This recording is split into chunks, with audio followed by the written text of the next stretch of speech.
मैं हूं लाइबा आसिम। आज मैंने खुद आपके लिए वीडियो बनाई है जन्नत में जो जो आपको मिलेगा। उम्मीद है कि आपको ये वीडियो पसंद आएगी। अस्सलाम वालेकुम। मैं आपके लिए इतनी मेहनत करके वीडियो बनाती हूँ। अब आप भी मेरे चैनल को लाइक, सब्सक्राइब और बेल आइकन को जरूर दबाएं ताकि मेरी सबसे पहले वीडियो आप तक पहुंचे। शुक्रिया। अब वीडियो देखें लाजमी।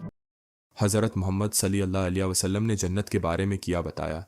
एक ईमान अफरोज़ कहानी। एक दिन एक नौजवान अपने दिल में ये सवाल लिए बैठा था कि आखिर जन्नत कैसी होगी, वहाँ कौन जाएगा और अल्लाह ताली ने अपने नेक बंदों के लिए क्या तैयार कर रखा है। वो मस्जिद में गया और एक आलिम दीन से यही सवाल पूछा। आलम ने मुस्कुराकर कहा, अगर तुम जानना चाहते हो कि जन्नत कैसी होगी तो रसूलुल्लाह अल्लाह अलैहि वसल्लम की बताई हुई बातों पर गौर करो। नौजवान खामोशी से सुनने लगा। आलम ने कहा, नबी करीम सल्लल्लाहु अलैहि वसल्लम ने फरमाया कि जन्नत ऐसी जगह है जिसे न किसी आंख ने देखा, न किसी कान ने सुना और न किसी इंसान के दिल में इसका मुकम्मल ख्याल आया। नौजवान हैरान रह गया। आलम ने बात जारी रखी, जन्नत अल्लाह ताली का वो इनाम है जो ईमान और नेक ऐमाल वालों के लिए तैयार किया गया है। वहाँ न गम होगा, न बीमारी, न बढ़ापा, न मौत। नौजवान ने पूछा, फिर जन्नत में क्या होगा? आलम ने जवाब दिया, जन्नत में सरसब्ज बागात होंगे जिनके नीचे नहरें बहती होंगी। वहाँ साफ पानी की नहरें होंगी, दूध की नहरें होंगी, शहद की नहरें होंगी। हर तरफ सुकून और खुशी होगी। नौजवान के दिल में जन्नत की मोहब्बत बढ़ने लगी। आलम ने कहा, रसूलुल्लाह सल्लल्लाहु अलैहि वसल्लम ने बताया कि जन्नत के 8 दरवाजे हैं। हर दरवाजे से वो लोग दाखिल होंगे जो मखसूस नेक ऐमाल में मुमताज़ होंगे। मिसाल के तौर पर नमाज पढ़ने वालों के लिए एक दरवाज़ा होगा, रोज़ा रखने वालों के लिए एक ख़ास दरवाज़ा होगा जिसे रियान कहा जाता है। फिर नौजवान ने पूछा, जन्नत में कौन लोग जाएंगे?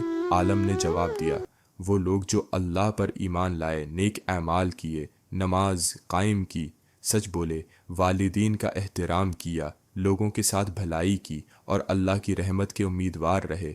फिर उसने पूछा, जन्नत में घर कैसे होंगे?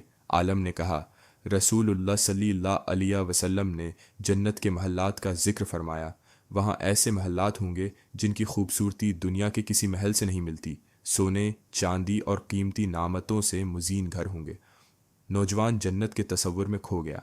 आलम ने मज़ीद कहा, जन्नत में लोग एक दूसरे से मोहब्बत से मिलेंगे। वहाँ हसद, नफ़रत, दुश्मनी और झगड़ा नहीं होगा। हर दिल पाक होगा। फिर नौजवान ने पूछा, क्या जन्नत में लोग अपने रिश्तेदारों से मिल सकेंगे?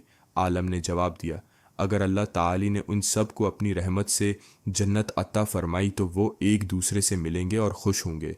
नौजवान की आंखों में चमक आ गई। आलम ने कहा, जन्नत में लोग जो चाहेंगे उन्हें मिल जाएगा।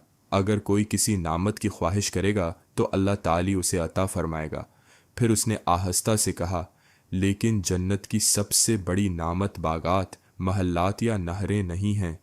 नौजवान ने हैरत से पूछा, फिर सबसे बड़ी नामत किया है? आलिम की आंखों में मोहब्बत झलकने लगी। उन्होंने कहा, सबसे बड़ी नामत अल्लाह ताली की रिज़ा है। जब अल्लाह अपने बंदों से राज़ी होगा तो जन्नतियों की खुशी मुकम्मल हो जाएगी। ये सुनकर नौजवान के दिल में अजीब सुकून पैदा हुआ। उसने सोचा कि दुनिया की ज़िंदगी चंद दिन की है, लेकिन जन्नत की ज़िंदगी हमेशा हमेशा के लिए है। वहाँ न जुदाई होगी, न खौफ, न परेशानी। आलम ने आखिर में कहा, रसूलुल्लाह सल्लल्लाहु अलैहि वसल्लम ने हमें जन्नत की खुशखबरी दी और उसके लिए नेक ऐमाल करने की तालीम दी। इसलिए हर मुसलमान को चाहिए कि वह अल्लाह की इबादत करे, सच्चाई अख्तियार करे, लोगों के हुकूक अदा करे और अल्लाह की रहमत का उम्मीदवार रहे। नौजवान मस्जिद से निकला तो इसके दिल में एक नया अज़्म था। अब वो सिर्फ दुनिया की कामयाबी नहीं बल्कि जन्नत की कामयाबी हासिल करना चाहता था, और यही वो कामयाबी है जिसे कुरान और रसूलुल्लाह सल्लल्लाहु अलैहि वसल्लम की तालीमात में असल कामयाबी करार दिया गया है। जन्नत वो घर है जहाँ हमेशा की खुशी, सलामती और अल्लाह की रहमत होगी। उम्मीद है कि आपको ये वीडियो पसंद आई होगी। कमेंट में लाजमी बताएं और अपने दोस्तों को भी शेयर करें। शुक्रिया।